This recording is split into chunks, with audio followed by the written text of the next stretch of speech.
Hey, what's up? This is Buddy from Senses Fail, and you're watching AMBY. Hey everyone, it's Alicia from AMBY, and I would like to welcome you to our interview with Buddy from Senses Fail. Hello. What's up? How's it going? I'm great. How are you doing? Very good. We're celebrating 15 years of music on this tour. Yeah.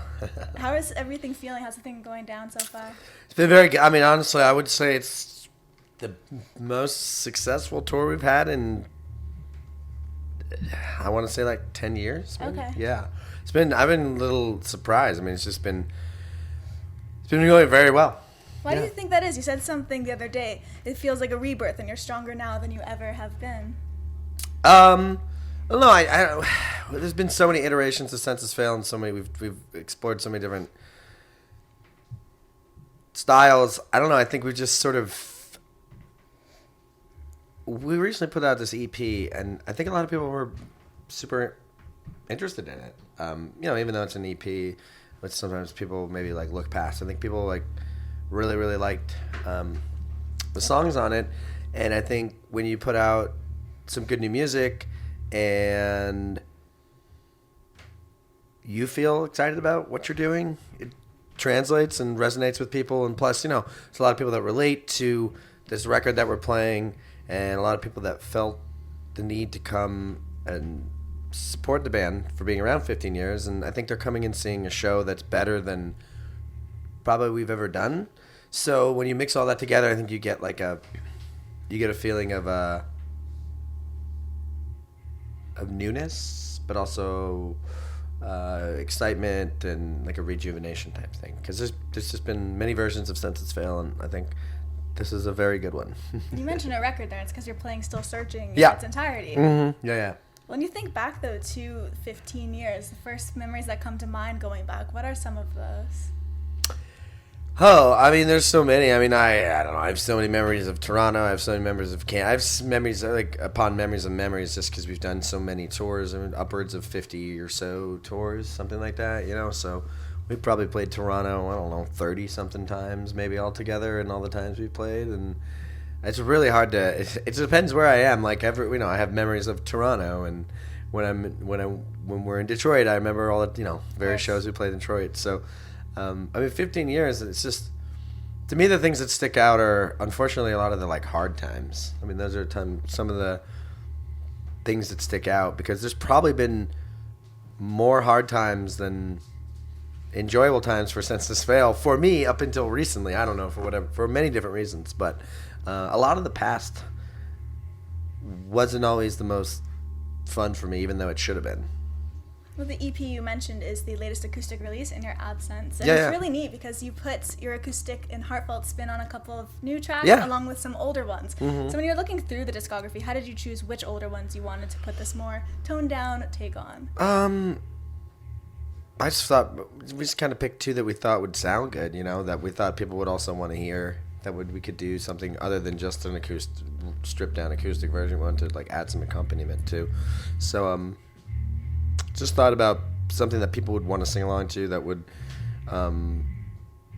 lyrically also fit like an acoustic record. It's also a super exciting time because aside from releasing that EP, you were working on a record. Yeah. And you said how fans are literally going to freak out. Oh, well, when they I just promise. this. Yeah. It's just different. I mean, it sounds like if you put a record between Let It Unfold You and Still Searching, and it's kind of like going back to what we used to be, and it's not like we're repurposing it. It's more of just, it feels right to play these kind of songs. I mean, our last two records are very heavy comparatively to what we have been, and I don't know, it just felt right to go back. I'm really energized. We were going to break up like a year ago. We had two guys leave the band because they had children. It just didn't really make sense for them to tour anymore. It was hard.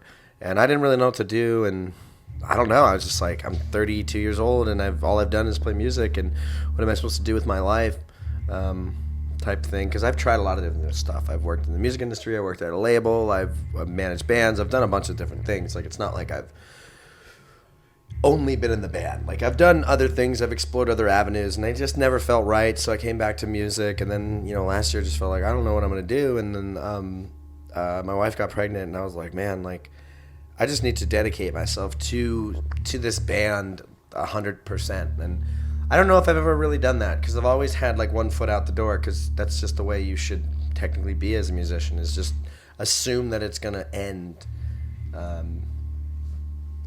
Assume that it's going to end. Because for the most part, that's a really good assumption. It's a really good thing to assume that your band, within a couple years of whatever success you have, is sort of gonna go away, and people won't be as interested anymore. And I've always waited for that to happen, and it never seems to really happen. And I'm never convinced that it's reality. You know, and I'm never convinced that I'm gonna wake up and be 45 and be playing in Senses Fail. But I think last year I just sort of accepted that. It's like, this is what I'm going to do. This is literally what I'm going to do for the rest of my life. And if I'm going to do this for my family, then I need to, like, give this 100%. And we sort of, like, went back into it, you know, and just changed a lot of things. The way I was approaching things, I think, was kind of counterproductive in some respects. The way I was sort of interacting with people online. Changed some things. It's had a different outlook and have overall been way more positive. Plus, the American election, I think, had a lot to do with what I think people are interested now in music, and what I think Senses Fail can give to people, and what's needed. And I think a record that we're going to put out, while it's not going to be political of nature, it's going to be something that will fill the sort of void that I think is felt by lots of people in our country right now. And musically, it's going to be amazing. So you haven't really shown a glimpse of anything that's to come. So for those things that you mentioned, are those some of the topics that you plan on tackling or are tackling? No, I mean, this record's going to be the record's going to be about what the process is of, like, how do you live in the world that you know is ultimately going to end. Like, you know, how do you live each day knowing that you're going to die? What do you do with that? And when that's a real thing, what do you do? When you come to the realization that you know, and some people come to this very early, some people never come to it, that you are going to die, that everyone around you is going to die, and not in a morbid sense, in like the very real internal, like, this is reality. There is no escaping this. How do you live a life that's meaningful and amazing when you know that there is some level of meaninglessness in your existence? And that's something that I've always been battling with, troubled by, but I think I've found, like, some real answers to it. And that's what this record is about. It's like, well, how do we live a life that's meaningful while suffering from all of the, you know, inevitable tragedies that are going to happen to every one of us? That's such a unique spin on, as far as, and I guess I don't want to say concept record, but I haven't heard of something like that. Well, I mean, it's not really a concept. I mean, loosely concept-wise, it's going to sort of be about if my wife died in childbirth, which is very morbid and terrible, but it's a concept record about just the real up and down of, like, giving life to someone, and in the same time that life comes in, a life is taken away, and ultimately how could you ever be with that, because you can't withdraw, because this thing that you just created is in need of you. So you're in this really difficult situation, and I think I don't know if it's going to be fully a concept like that. That's just a concept I have. Everything I do is autobiographical. So it'll be about me having a kid, and what's it like to bring life into a world that is ultimately filled with both death and life. You know, I mean, it's the other end of the spectrum. And how does that inform death, and how does death inform life, and those type things. I appreciate you sharing that. Yeah. The other day you tweeted something that really caught my eye. You were about to play a show, and it just said, "You just made the list." Yeah. A nice little nod to the GOAT, Chris Jericho. Oh, yeah, absolutely. Big wrestling buff? Oh, yeah, I'm a huge wrestling fan, yeah. Who are some people you're really digging right now? Oh, right now I'm friends with Bailey. She came out to one of our sweet. Yeah, she came out to one of our shows. Seth Rollins is awesome. He's a big fan too. So I love Chris Jericho, and yeah. If you were to create a wrestling persona, what would your character be like? Would you be a heel, babyface? Tell me a bit about that. I'd definitely be a heel. I'd want to be a heel. I Okay. really enjoy, like, I'd be very much like Chris Jericho, but a little bit meaner. A little bit meaner, But I would be okay. very sarcastic, very aggressive. I'd really, really go after fans.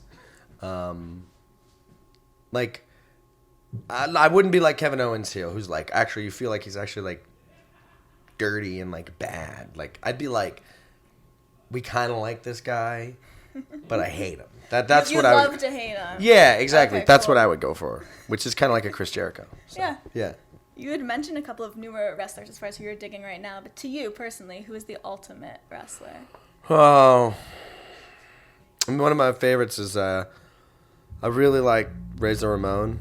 He was Bret Hart was probably one of my favorites. Like when I was young, he was my Both favorite. amazing picks. Yeah.